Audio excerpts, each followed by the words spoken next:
Now I understand why we must have a creative mind, to be childlike, to be pure, to be still, be at peace, and know thyself. Or as it is written in the scriptures, peace be still and know that I am God. Meditate, pray, go within, go without. That which is as above is so below. Or when it is said, the higher you go, the deeper you get.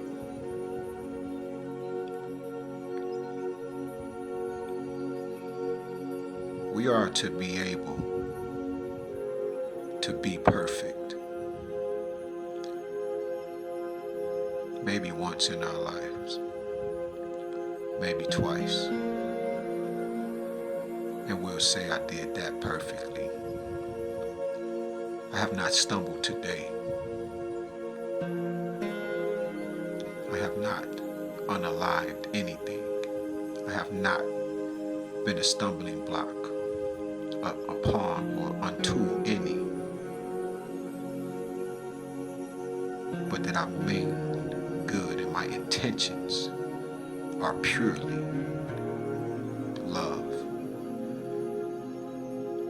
to know a good and great and the best thing that is to be done. There is a saying that love is thicker than blood and water. And though we are the integral parts of the whole, separation leads to more separation.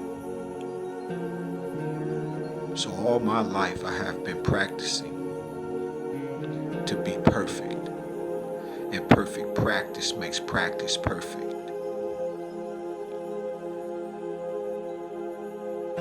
These days, upon being brokenhearted time and time again,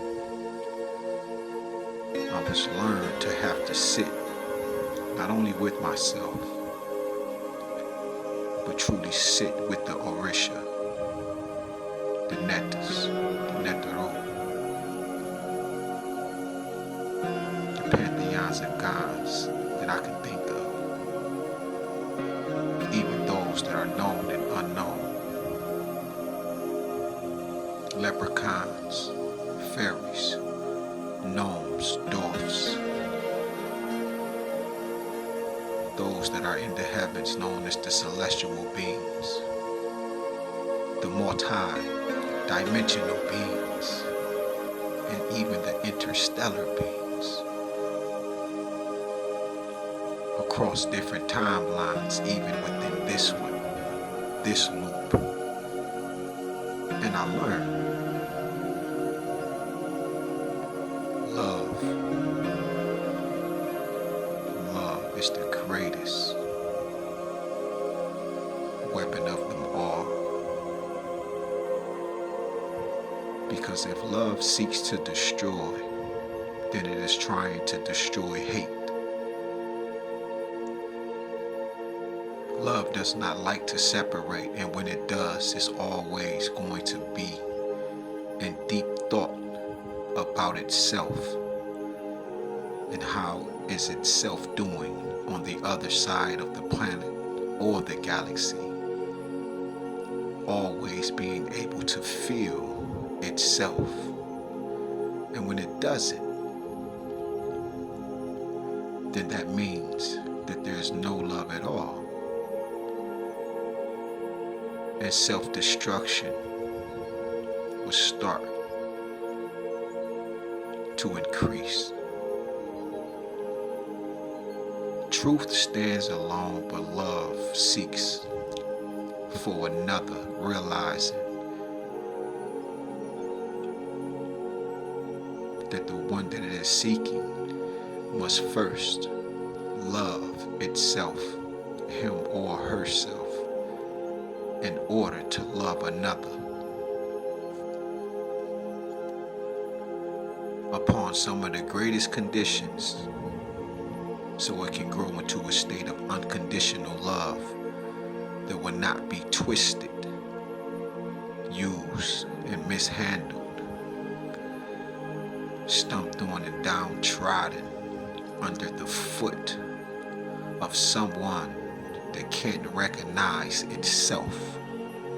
As why it is written, how can one love God whom they have never ever seen, and hate their brothers and their sisters whom they see every day?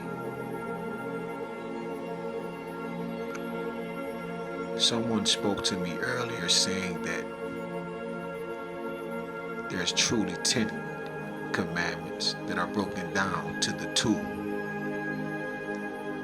And this person had no love in them, but they continue to profess as if they know the Creator and the Creatress known as the One.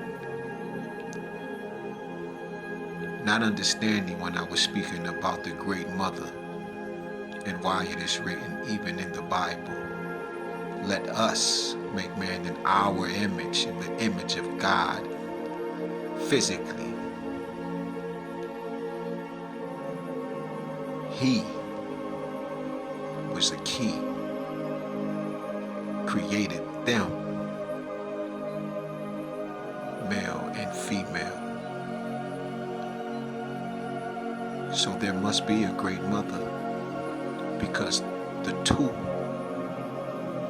that eventually became the one from being the one that they are. We would say man, but man means man and woman. Not just woman and not just man. But they both have to go through the process of time, which is masculine, to gain a deeper knowledge of self, which is to go within, because you already have the knowledge within you. So you must go seek and find. And after being on the journey physically, you have to peace and be still and go find the great mother that is within all darkness, sitting, waiting, with what is known as the dark light, which is wisdom. So you can be born again and be made whole.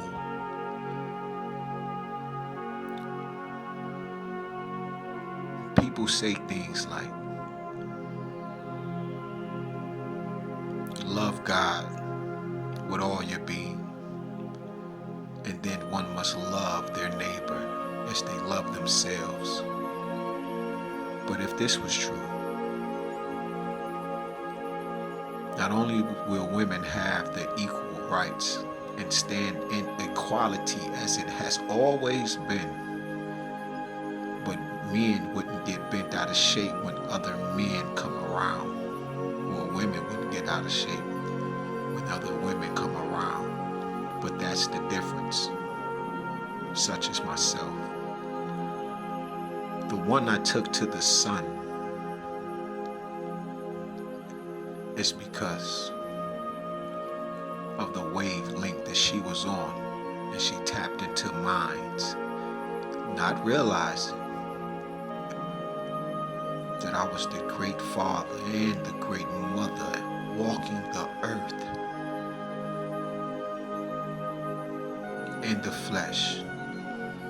And the Creator said, you considered her, which was the right thing.